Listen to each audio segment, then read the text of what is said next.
नक़ीब मिल्लत barrister Asaduddin Owaisi सदर कुल हिंद मजलिस इत्तेहादुल मुस्लिमीन ने अहियाए मजलिस इत्तेहादुल मुस्लिमीन की तकारीब में शिरकत के क़ब्ल हैदराबाद के रामेश्वरम कैफ़े बंजारा हिल्स में नाश्ता करते हुए देखे गए, जिनके साथ वहां पर मौजूद अफराद ने सेल्फीज़ भी ली।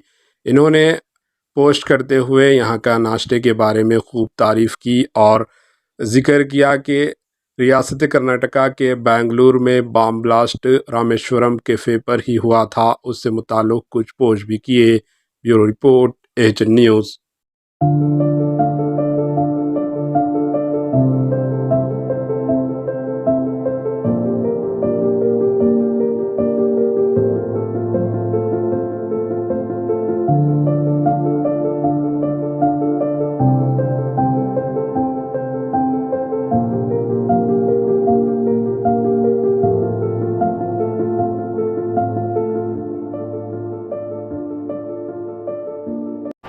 एएचएन न्यूज़ को लाइक करें, शेयर करें और सब्सक्राइब करना ना भूलें।